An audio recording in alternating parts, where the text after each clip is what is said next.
धन पवित्र किए दान, मन पवित्र हरि भजन सो, तो त्रिविध होत कल्याण। तो जितने भी दानी महान भाव दान दे रहे हैं उनके लिए जोरदार तालियां, अभिनंदन, धन्यवाद। और हम भगवान से प्रार्थना करते हैं कि भगवान आपको देता रहे। आपने 2 हाथ से दिया है, ईश्वर के हजारों हाथ होते हैं, सहस्रसी रिखा पुरुखा शास्त्राक्षः, तो भगवान के हजारों हाथ होते हैं। तो वह भगवान आपको हजारों हाथों से देता रहे, ऐसी हम भगवान से प्रार्थना करते हैं। तो जोरदार तालियों बजाइए दानदाताओं के लिए, क्योंकि धन के 3 उपयोग होते हैं। पहला दान, दूसरा भोग और तीसरा विनाश। दान दे दिया सो दे दिया, भोग कर लिया सो कर लिया, नहीं तो वो फिर विनाश की ओर चले जाता है। इसलिए यह 2 काम अवश्य करते रहना चाहिए, दान भी और भोग भी। बोलो जय श्री राम।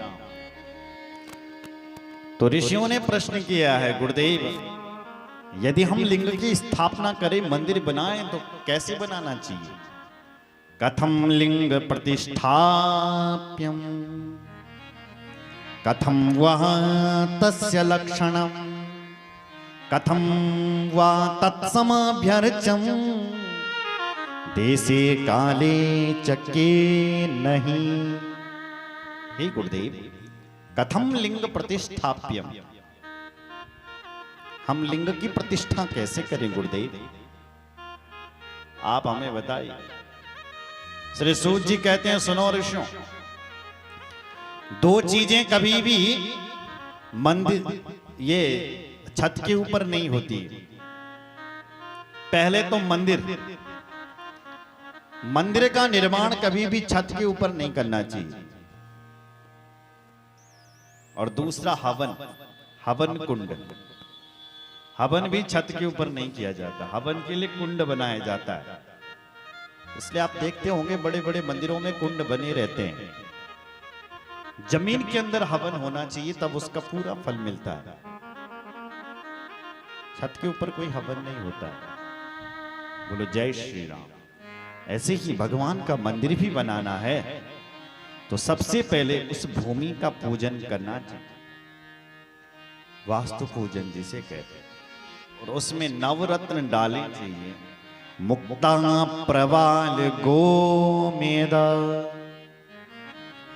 वज्राणी नवरत्नकम मध्यलिंग महद्रव्यम निचेपेद सह वैदिके। वैदिक ब्राह्मण को बुला करके भूमि पूजन करवा करके उसमें नवरत्नों को डाल करके फिर भगवान शिव की स्थापना करनी चाहिए। ऐसी भी मान्यता है कि पार्वती की स्थापना अलग ना करें, पार्वती मैया को भगवान शिव के साथ ही स्थापना करनी चाहिए।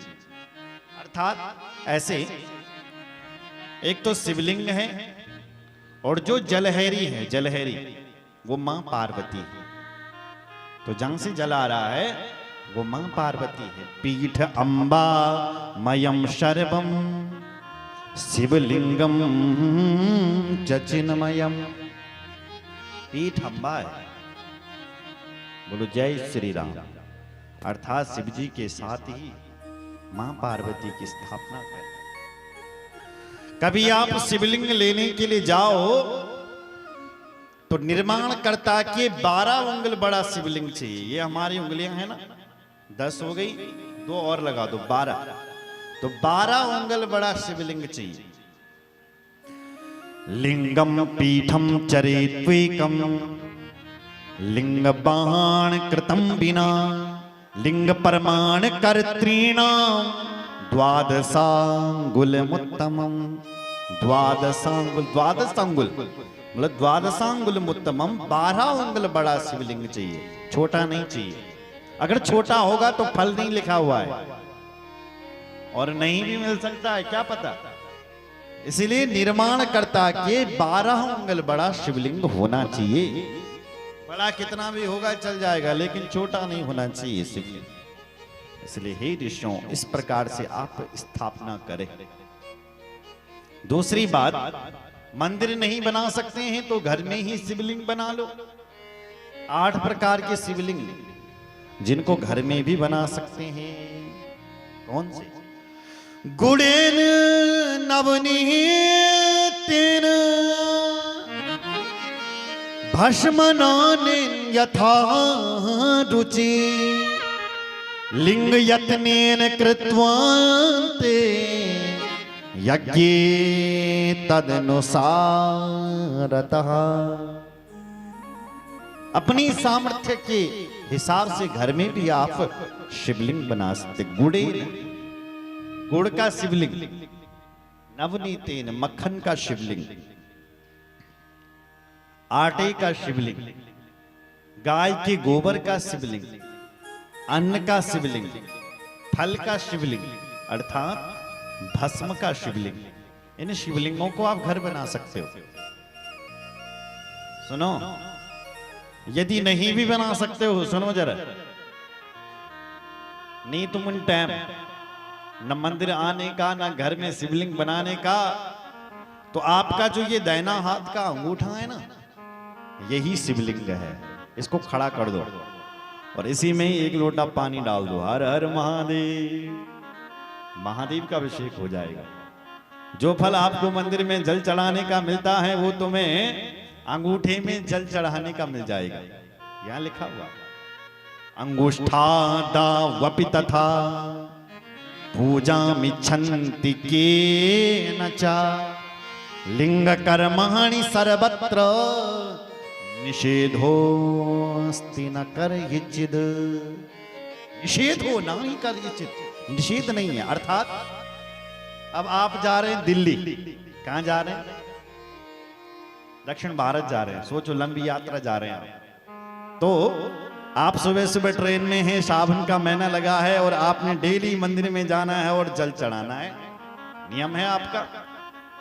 पर उस समय ना तो आप मंदिर आ सकते हो क्योंकि आप यात्रा में हो, ना ही आप घर में हो क्योंकि घर में कोई लिंग बना नहीं सकते हो, वहां पे भी नहीं बना सकते।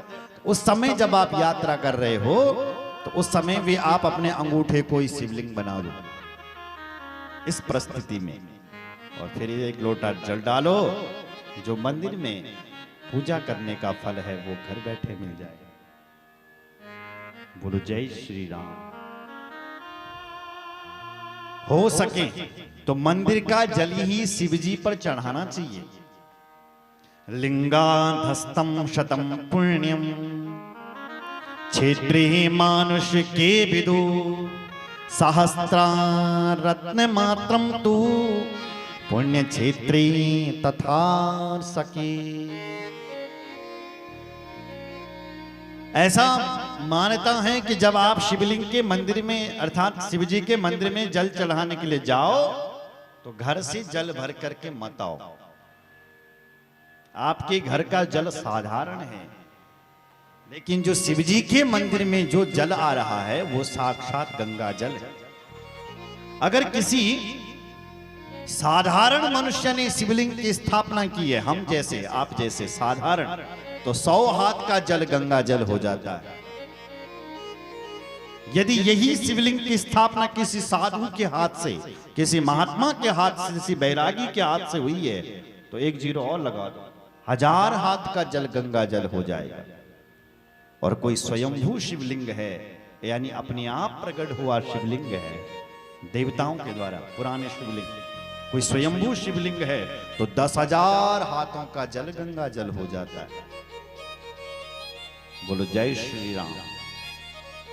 देवलिंगम तथा ज्ञेयम सहस्रः रत्नमानतः धनुष प्रमाण सहस्त्रम पुण्य क्षेत्रे स्वयं भुवि। महान है। यदि स्वयंभू शिवलिंग है तो 10,000 हाथों का जल गंगा जल बन जाए।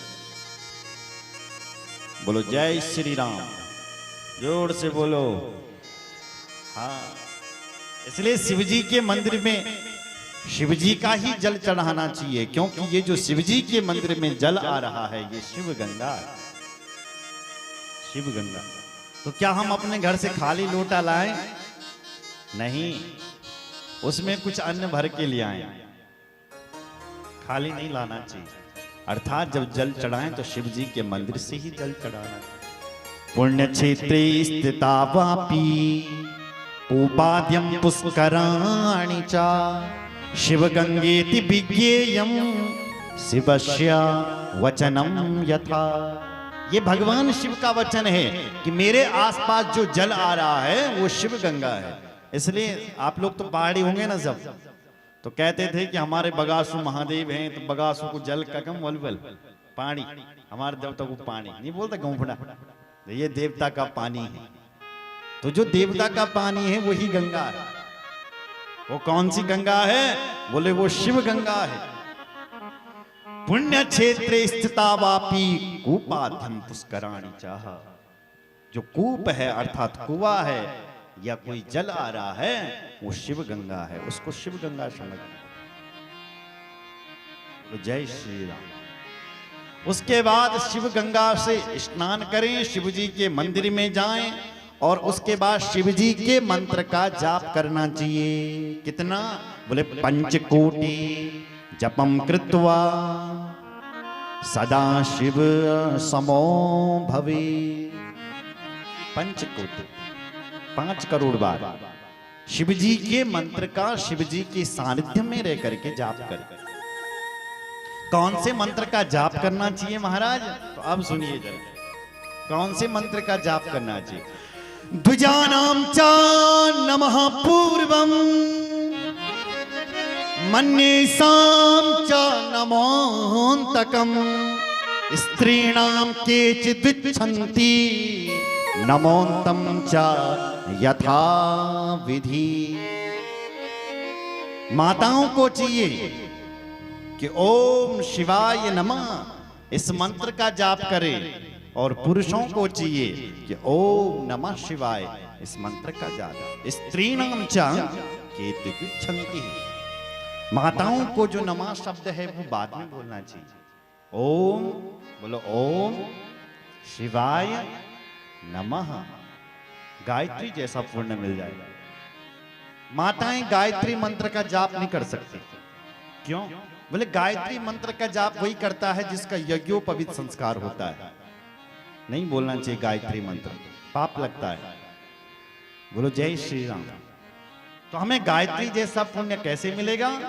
बोले जब आप शिव गायत्री का जाप करोगे। शिव गायत्री क्या है? बोले ये जो मंत्र है ओम शिवाय नमः, गायत्री जैसा पुण्य अगर ठीक से मंत्रों का जाप किया जाए तो उसका शीघ्र फल मिलता है। तो भाइयों को चाहिए कि ओम नमः शिवाय, माताओं को चाहिए कि शिवाय नमः इस मंत्र का जाप करें। कहां करें? बोले शिव जी के क्षेत्र में करें।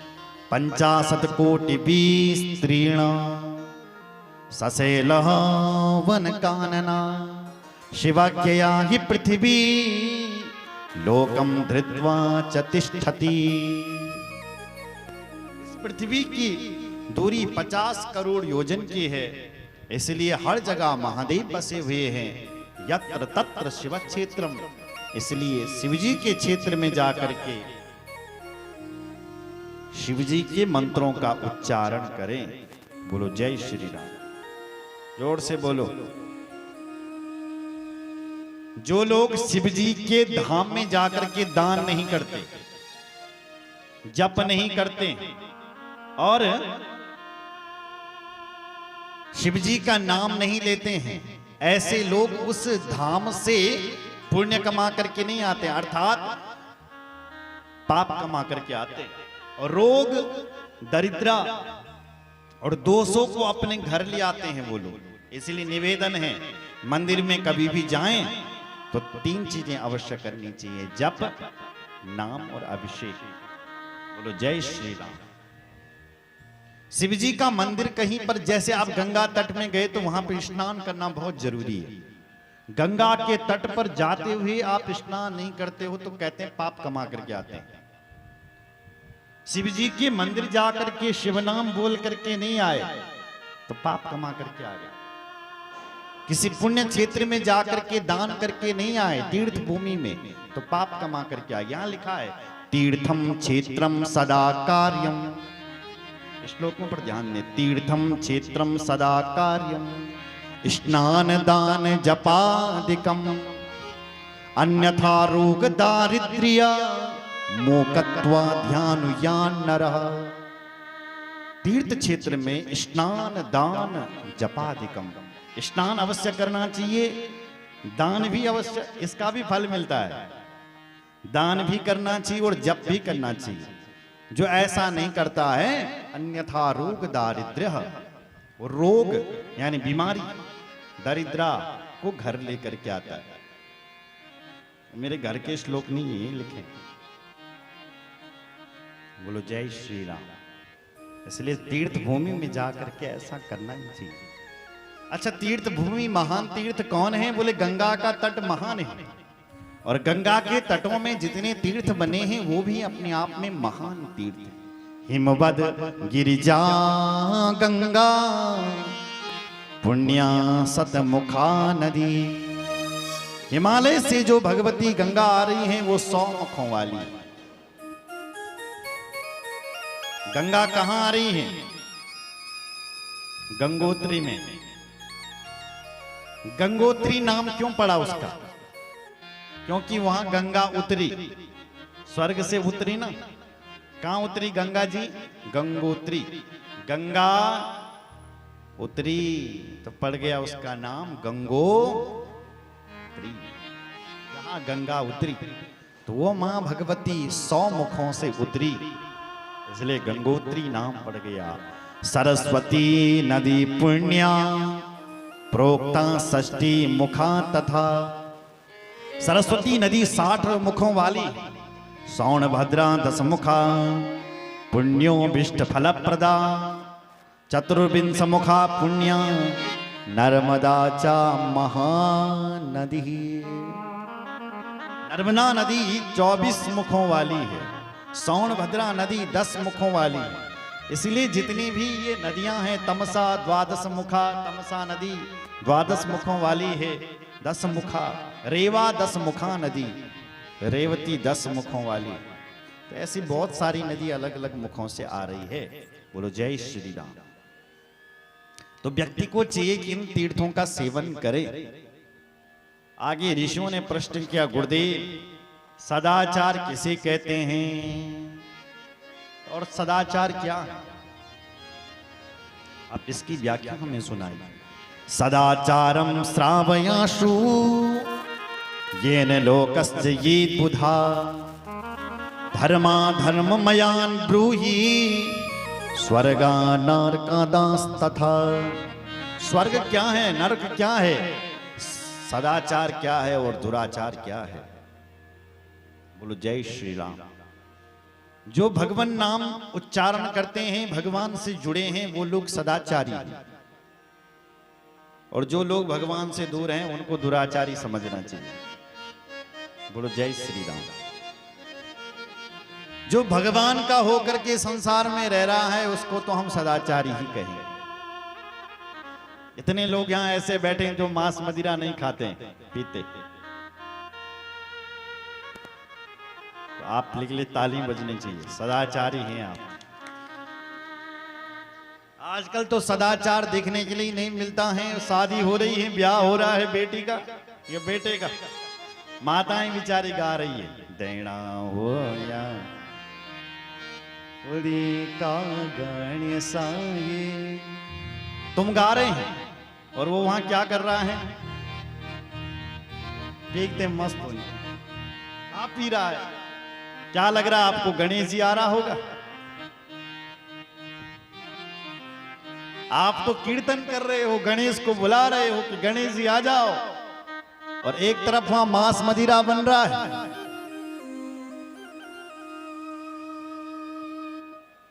क्या गणेश आ रहा होगा? नहीं आ रहा होगा। बोलो जय श्री राम। इसलिए आजकल जो शादी विवाहों में ये जो मांस और मदिरा बन रहा है, ये बिल्कुल बंद होना चाहिए।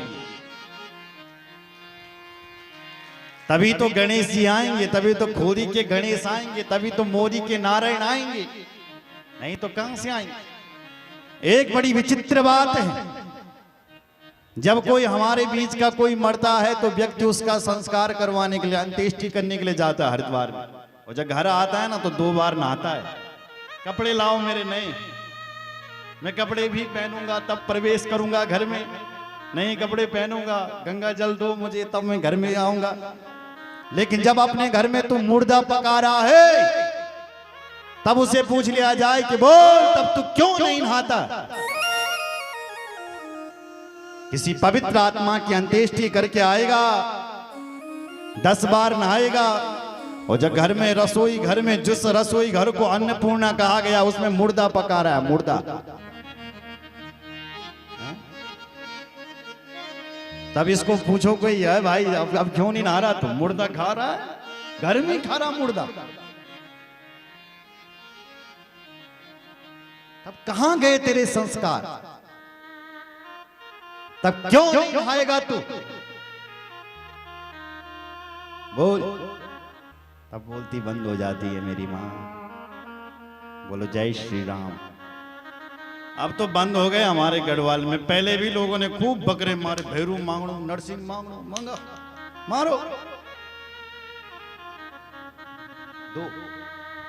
अब तो शायद बंद हो गए हैं ना काफी जगह, एक आध रह गया कहीं कहीं। हिंसा करना, देखो किसी का खून पी करके कोई भी प्रसन्न नहीं होता, हमारा मानना ये है। और जो ये परंपरा चलाए है ना कि तुम बकरा दो फिर तुम्हारा देवता तुमसे खुश होगा, ये गलत परंपरा है। और ये भी चलाई भी किन लोगों ने, तांत्रिक लोगों ने। जो लोग अपनी तंत्र विद्या को सिद्ध करना चाहते हैं, तो तंत्र विद्या को सिद्ध करना है तो खून चढ़ाओ, पर खून बकरे का मत चढ़ाओ, अपना अंगूठा काटो और चढ़ा दे खून भगवान को, कर दे अपना देवता को सिद्ध। उसने क्या किया, अपना अंगूठा तो बचा दिया, निर्जीव पशु को जाकर का मार दिया, उसका खून चढ़ा दिया, और फिर बोला कि तब होगा सिद्ध तेरा देवता, तब होगा खुश। इसलिए गलत परंपरा को बिल्कुल बंद कर देनी चाहिए। बोलो जय श्री राम। कि अब लोग बहुत पढ़े लिखे हो गए, अब लोग भागवत, राम कथा, शिव कथा जानने लग गए। पहले इतनी कथाएं होती कहां थी। जब से लोग जागृत हुए, लोगों ने स्वयं करना शुरू कर दिया, तब से ये चीजें बंद हो गई। पुराने लोगों को जैसे किसी ने बताया ऐसे किया उन्होंने। इसलिए यही सदाचार है। बोलो जय श्री राम। बोलो शंकर भगवान की जय। सदाचार युतो विद्वान ब्राह्मणो नाम नामतः वेदाचार युतो विप्रो ये तेरे के कपान द्विजः। सदाचारी ब्राह्मण को होना चाहिए। आचरणहीनम न पुनन्ति वेद। जो आचरण से हीन है, वेद उसको फलीभूत नहीं होते। इसलिए आचरणवान ब्राह्मण है। अच्छा, ब्राह्मण किसे कहते हैं? ब्राह्मण और ब्राह्मणी से जिसका जन्म हुआ है वो है ब्राह्मण। सुनो जरा, जिसका ब्राह्मण और ब्राह्मणी से जन्म हुआ वो साधारण ब्राह्मण हो गए। जिस ब्राह्मण का यज्ञोपवीत संस्कार होता है तो संस्कारो द्विज उच्यते है। जिसका दूसरा जन्म होता है फिर उसको द्विज कहा गया है। फिर उस ब्राह्मण का को दूसरा नाम दे दिया द्विज। तो जब वो द्विज बन जाता है, जब उसका यज्ञोपवीत संस्कार हो जाता है, गायत्री मंत्र मिल जाता है, तब उसको वेद पढ़ने का अधिकार मिलता है। बिना जनेऊ पहने वेद पढ़ने का भी अधिकार नहीं है। बोलो जय श्री राम। इसलिए जब उसको वेद पढ़ने में लगाया जाता, जब वेद शास्त्रों को पढ़ लेता है, तब ब्राह्मण को तीसरा नाम मिलता है, और तीसरा नाम है विप्र। क्या कहा गया है? विप्र। विप्र अर्थात जो वेदों को जाने, शास्त्रों को जाने, पुराणों को जाने, फिर वो पंडित बन जाता है। पंडित, पंडित किसे कहते हैं? सत असत विवेचनी बुद्धि पंडा सा अस्य संजाता स पंडिता। जो सत और असत का ठीक से विवेचन करना जानता हो उसको पंडित कहा जाता है। अर्थात एक बुद्धिमान को पंडित कहा जाता है। जो लोग बुद्धिमान होते हैं उनको पांडित्य कहा जाता है। ये पंडित है भाई। अच्छा क्या है, बुरा क्या है, कल क्या है, आज क्या है, इसका जिसको ठीक से ज्ञान, पंडित है। बोलो शंकर भगवान की जय। हर हरे महादेव हर हरे महादेव।